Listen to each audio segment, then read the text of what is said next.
In ages past, Escara was whole, and its people prospered. Then the Ogdra came, emerging from the darkest depths of the cosmos to consume, proliferate, and conquer.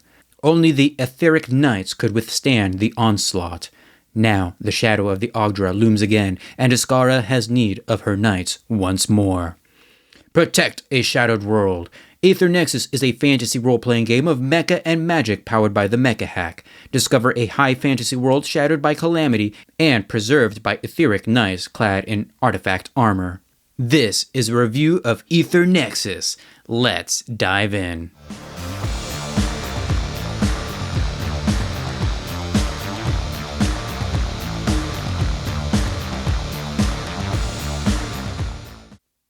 And here we have Aether Nexus, the Fanta Mecha role-playing game by Absolute Tabletop, copyright, or at least this edition, in 2025. Aether Nexus is a different take on the Mecha Hack. The Mecha Hack attempts to emulate piloting giant mechs and is clearly rooted in science fiction. Aether Nexus tries to blend sci-fi with fantasy and weird amalgamation. You do not need the Mecha Hack or the Black Hack, which serves as a system for both Aether Nexus and Mecha Hack. Everything you need is in this one 128-page book. If I had to give character creation in Aether Nexus a difficulty rating, I would say it is medium in its complexity. While you don't have a ton of skills to keep track of, you do have a lot of options for your character and mech. Character creation can be done in 9 steps. First, you're going to allocate your aspects using an array, 8, 9, 12, and 13. Then you're going to choose your kin, choose a name, create your background, choose your frame, choose a moniker, which is a name for your frame, choose an augment, choose a boon, and then choose your weapons. Then we have Nexus creation. A Nexus is your team, and really, it all comes down to determining why they are together and what your banner looks like. Now, your character has 4 aspects: stone, flux, ether, and heart. When you act aggressively, wield your physical might, and stand resilient against peril, you roll stone. When you adapt to worsening odds, strike from afar, and move as the wind, you roll flux. When you sift through secrets, recall deep lore, and reach through reality, you roll ether. When you rally the hopeless, uphold your honor, and exude the warmth of the courson, you roll hearth. If you don't want to create your own background, you can roll for it, but there are no mechanical benefits. It's purely narrative. We have 8 different kin in Aether Nexus. We have the Buffarog, which are frog-like people, also turtles and salamanders, I think.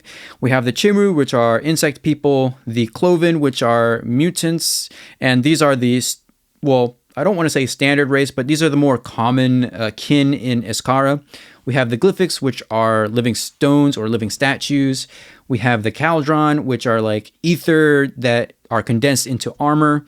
We have the Mycadri, which are fungi people that attach themselves to various objects and allow them to move, which is actually pretty tight.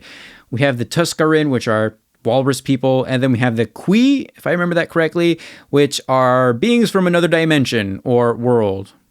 Something like that. To go along with the 8 kin, we have 8 different frames, such as the Bastion, which is like a guardian, very hardy, lots of armor there. We have the Dragoon, which is good for striking or dealing damage. We have the Enigma, which is kind of like a mix. The Ettercap is good for, I guess, status effects like webs and things like that, you know, keeping your enemy grounded, something like along those lines.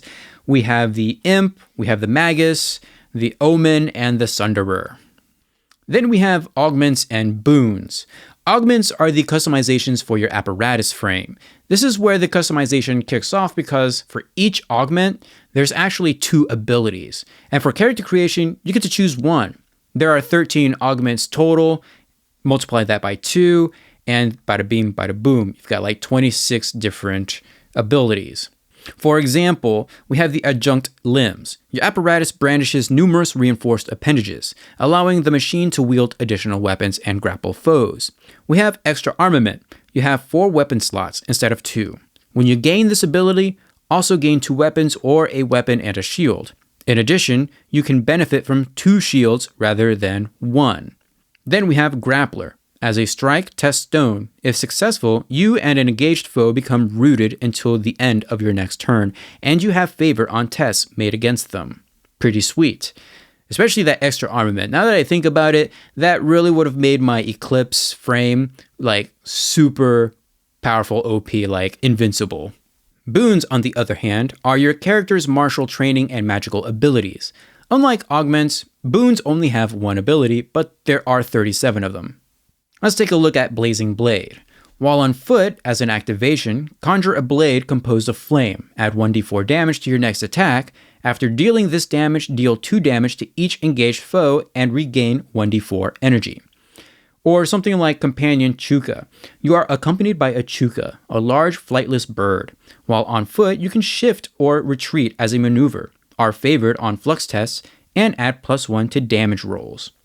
During character creation, we either start with a weapon and shield or 2 weapons.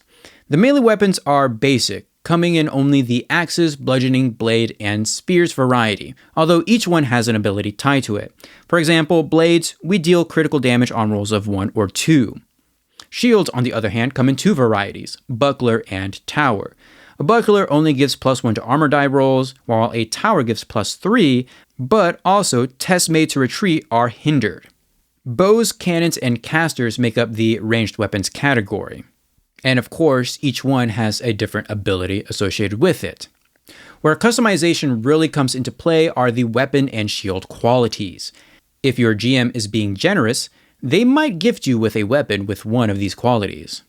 Throughout a session, the GM will award arsenal points. These are essentially your experience points and can be used to, well, restore all resource dice and energy to maximum, remove all conditions, or choose a single respite activity from the respite activity table and gain its benefits. Note that a knight can always bond in addition to one other respite activity. The respite activities are train, forge, tinker, dream, or bond. And each one has a different AP cost associated with it. Aether Nexus is a D20 roll under game. In order to do something, take one of your aspects as your target number and roll a d20. Sometimes your rolls might be modified due to some situation or ability, augment, or weapon quality. And like with most modern tabletop role-playing games, advantage and disadvantage is a thing here, as are critical successes and critical failures, although it's called favor and hindrance for the former, and triumph and despairs for the latter in this game. A resource die is also used for tests, assuming that you pass. We have the armor die, which is rolled in response to damage, reducing the amount of harm suffered. There's the damage die, so if we actually succeed in an attack, we roll our damage die. And then there's the Nexus die, and that's rolled when using special abilities, such as those granted by your frame, augments, and boons, and also when taking the same action twice in a turn. Now, dice can be upgraded and downgraded, meaning you can go up a die step or down a die step. This is important because if your Nexus die ever goes below a d4, you become severed, meaning you cannot bolster or become bolstered. That's basically a way of recovering energy. Additionally, if you should need to roll the Nexus die, you instead take 1d6 rupture damage, meaning that damage cannot be reduced or prevented. Energy serves as your HP pool, so when you reach 0 energy, you are broken, meaning all tests are done at a hindrance, and you can only take a single action per turn. Something I find interesting is the concept of bolstering. You can heal another knight by sacrificing some of your own energy so that they recover that same amount. Initiative is simple in Aether Nexus. You either go before the enemy or after. In order to determine initiative, test either Flux or Aether. If you succeed, you go before the enemy.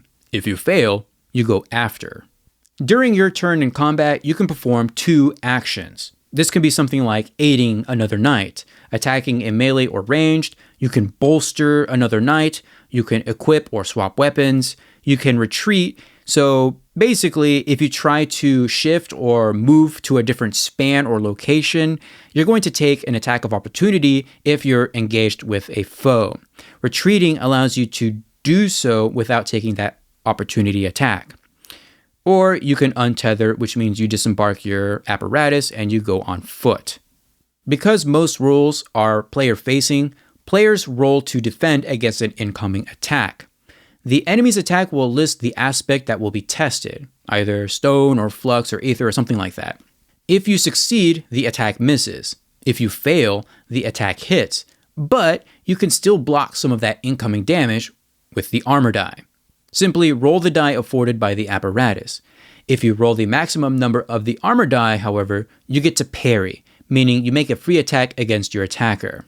By the way, if you roll the minimum number, or even the max number on the armor die, you are going to downgrade that armor die. So there is a little bit of risk and reward for getting to parry. The battlefield in this game is separated into different actions called spans, and you can move from one span to another by performing a shift maneuver, which is an action. In addition to owning a mech, your crew of knights will have access to some sort of a skyship. A skyship has the same 4 aspects as character. It will also have a damage and armor die, but the catalyst die is something new to it.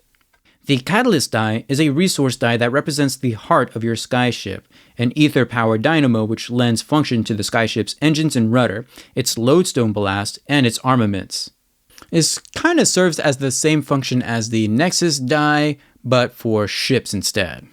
Skyships can do combat with one another, and they have their own actions such as aid, repair, repel, surge, and volley. While aboard a skyship, a knight will take their actions just as in normal combat, only this time they can opt to take one of those skyship actions.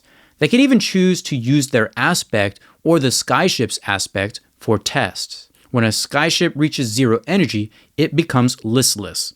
While listless, a skyship can take no actions, can regain no energy, and is effectively out of action until it recovers during respite. The skyship can still be occupied as a span. There are only 4 skyships for knights to command. We have the Clipper, the Corvette, the Hauler, and the Slip. Skyships can level up, same as knights in their apparatus, by spending arsenal points. These arsenal points can either come from one or multiple knights. One of the respite activities for skyships is the ability to recruit new crew members. Crew represent vital kin aboard your skyship, who lend their expertise to the maintenance of the vessel, the morale of its crew, and its defense during battle. When you choose a crew, you gain access to one ability of your choice. You can unlock the second or third ability by spending AP during respite. This is kind of like an augment but for skyships. There are 7 crew members, and each one has 3 abilities that can be purchased with arsenal points. Let's take a look at the Adept Navigator. This lead navigator's tether to the skyship allows them to sense obstacles, detect foes, and chart paths across the flux and through the ethereal. We have Chart Path. During respite, test Ether. On a success, the next time you roll on a voyage table, you may keep the result rolled or use the result above it or below it on the same table. On a triumph, choose any result on the table. We have Mark Target. As an activation, test Aether to mark a foe, and one with the machine. If the skyship rolls to spare on an aspect test, it can roll again but must keep the second result. Components serve as boons for skyships. You purchase them with arsenal points, and you only get that one ability. There are 16 components. Let's take a look at Skyborn Garden. A small garden provides clean air and sustenance. During respite, each knight gains +1 temporary energy. This can exceed their maximum energy but cannot be regained once lost, and can choose to garden in addition to one other knight respite activity. While gardening, a knight can spend AP to increase the energy of the skyship at a cost of 4 AP per 1 energy. Traveling between the fragments of Iskara can be perilous. The rules for voyages are actually quite interesting. First, you need to determine the voyage distance and any conditions. These modifiers become the traversal score for the voyage. For each leg of the journey, generate an event and make any tests. At the end of each leg, reduce the traversal score by rolling the ship's catalyst die. If the traversal score is reduced to 0, then you have arrived. If the skyship's catalyst die is reduced lower than D4, then the skyship is adrift. Skyvaulting is when the knights jump from their skyship and enter a freefall. You can do combat while in this state, but the more important thing to keep track of is how you're going to land. First, you're going to determine how many spans sit between you and your landing objective, not including your current span. Choose one trick, each represented by a different die, for each span and roll them all at once. Consult the Skyvault trick tables for relevant abilities. Then you're going to roll initiative, and then after resolving a trick, remove it from the game unless otherwise stated by an ability, and enter the next span. If a knight chooses to land early or has tricks left over once they reach their landing objective, landing works normally. The tricks that a knight can use include scan and hover, skate and glide, bound and brawl, dive and bomb, and flash and spin. In addition, each frame has its own skyvaulting ability. For example, the Bastion has powerful deflection. Once during the skyvault, you may reroll your armor die when you use your guardian ability. Then immediately deal 1d6 damage to an engaged or adjacent foe. The world of Escara is very customizable. In fact, there aren't very many fragments, if any, detailed in this book. Instead, we get a few tables to help flesh them out. You see, long ago, beings called the Ogdra burrowed through reality to invade Escara. This war left Escara broken and fragmented. These small pockets of land floating around Escara's core are where its people live. The Seer's augury helps shape a fragment. And really, these are just a variety of tables that we can roll on to help flesh out the fragment or the world that we're entering. We have the Inner Shards fragment and glimpses, complete with descriptions. We have the Outer Drifts fragments and glimpses. We have fragment secrets, fragment features, the Corson cycle, Escara's breath, flux drifting, weather and natural forces, Escaran currency, vital resources, core word houses, cinder clans, prominent factions, outlying factions of Escara, conflicts, scars of the Hive War, denizens, the hearths of Escara. So just a lot of things to help flesh out the past of Escara as well as the present in terms of its fragments. Foes in Aether Nexus are categorized by threat level: minor, moderate, major, and mythic. Each foe has 4 stats. We have aspects, energy, damage, and threat. Because most of the rolls are player-facing, the stats for each foe are given as modifiers, with the exception of damage. Let's take a look at the Brigand Radis. We have the 4 aspects listed, with stone being +1, flux being +1, aether being -1, and hearth being -1. And those are your modifiers. So if for some reason we take their attack, Hackblade, that's going to require us to roll against stone. And when we roll that, let's say I rolled a 12, it's going to add +1 to my roll, which would become 13. It also has an activation, which is another action, in this case, Corrupted Core, so it's going to lose 2 energy, but its next attack deals +1 damage. It has 15 energy total, it deals +1 damage without Corrupted Core, but is considered a minor threat. There are 5 different categories of foes in this book. We have rivals and raiders, which includes other apparatus as well. So these are like your pirate group. We have great beasts. So think about organic monsters and things like that. We have keepers, which are like the guardians of maybe like ruins and things like that. We have the Ogdra, which are the big bad enemies that basically waged war against Escara way back when and are now coming back. We have aetheric aberrations, which are like your unique enemy types, I guess.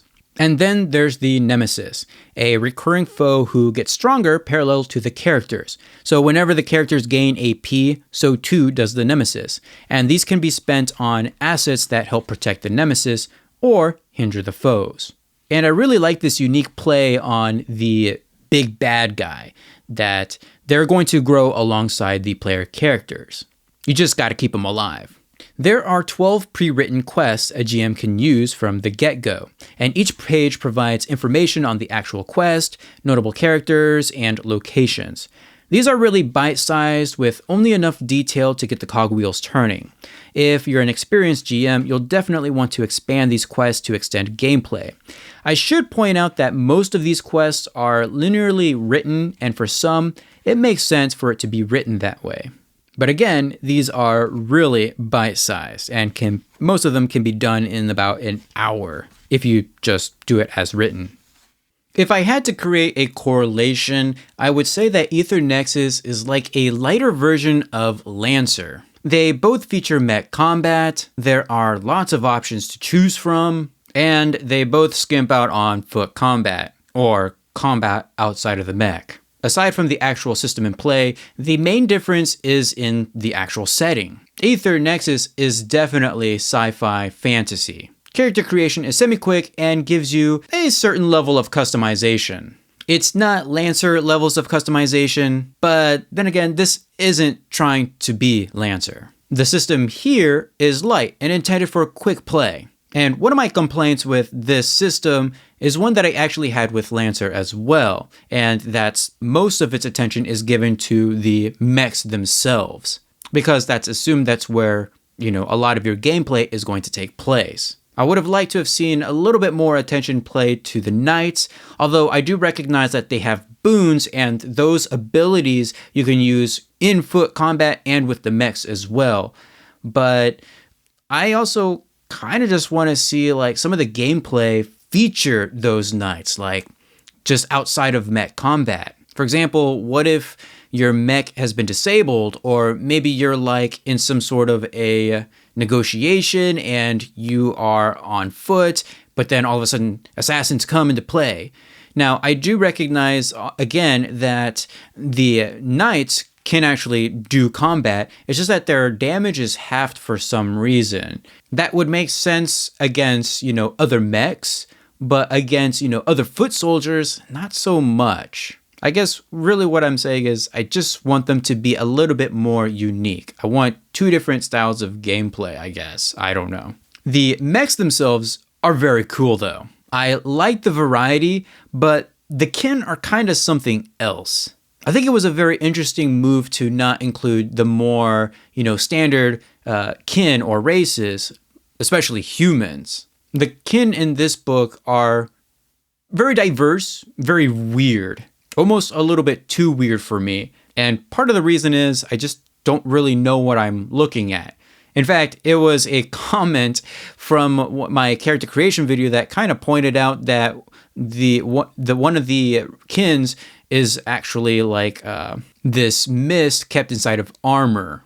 But aside from that, we have a frog race. That's cool. An insect race, a mutant race, I think, and a statue race. That one was a very interesting one. Something that looks like it can be in Dark Souls race. That's the one with the mist inside of the armor. Mushroom race and a walrus race. And I still have no idea what the Kui are, honestly. But I guess they're technically aliens from another dimension. That's how it was explained to me. Hopefully you get my point though. I just don't really have a connection to any of these kin. Again, I think it's very interesting that we are given such a diverse cast of kin to play around with, but it really would have helped me to understand them if I knew where they were coming from, like a little bit more of their backstory or the world of Escaflowne in general. And this kind of brings me to my biggest point for Aether Nexus. There's kind of very little lore here. And coming from me, someone who would just take the world building and lore from a book and just toss it out, that kind of says a little bit of something here, because I really wanted to know more about this specific world, especially because of just how different it is from, your standard fantasy settings that everybody else seems to be doing. This one's very different. I would have loved to have had some explanation about the different kins, or even just a little bit more backstory about Escaflowne. And really, what is given here is just a little bit of information about war with the Ogdra, and that's kind of it. Everything else is just gameplay. This is one of those books that simply says, here are the rules, here you go, take it and do whatever you want with it. And for some players, that's fine. I do appreciate that we are given the means to create the different fragments and the different worlds in Escaflowne, but it would have been nice if there was something, there already in place, like maybe a hub or something where these different kin congregate, and this is like the main city that you would be in, or at least just to start off with. The quests are another point of contention for me, and I really don't know what to think about it. But here's my explanation. We have 12 different quests towards the back of the book, and they're all like a 2-page spread. Very nice for one-shots. I would say that they are good enough to kind of teach some of the gameplay, and that's fine. But there's 12 of them, okay? and you're given some information about the quest, but a lot of the times as a GM, you're going to have to expand on that if you want. When I played through the Concordance quest in my example of play, it was basically just a semi-tutorial on skydiving or sky vaulting, and then we have some combat, and I think that whole entire quest would take maybe less than an hour with a group of people. And really, you're just given some cast, so you do have some NPCs to play around with, but there really isn't anything more than that. Like, we're not going to some sort of a city or some sort of a village where that's expanded upon. Yes, we are going to some interesting areas like in the Plague, but I really kind of just wish there was more, if that makes any sense. I want more lore. I guess I'm going back to that again. And I guess playing through, it just seems like everything is railroaded, which is okay if this is what you're using to teach players, but I kind of wish that we had one bigger quest or mission that was a little bit more open-ended, if that makes any sense. And quite honestly, just something that isn't done in an hour. But again, this is good for newer players, and this is very good for just sitting down and doing a one-shot, if that's your sort of a thing. Would I recommend Aether Nexus? If you're looking for something quick that's also a little bit tactical, but also something that's set in like a sci-fi or fantasy universe with mechs and things like that, then yeah, this is like a lighter version of Lancer, as I've said before. So if Lancer is very daunting for you, which I don't know why it would be, then you might try something like Aether Nexus. Or maybe you play the Mecha Hack and you're looking to expand on that, then yeah, definitely try Aether Nexus. It's a light, whimsical, I guess would be the word, mecha style book that might pique your interest, especially if you only have like maybe an hour or two to play with your gaming group. Or, this could just be an in-between campaign type of a game for you. Anyways, that's going to do it for this video. Feel free to leave a comment down below. Give this video a huge thumbs up to support this series, and I will see you guys in the next video.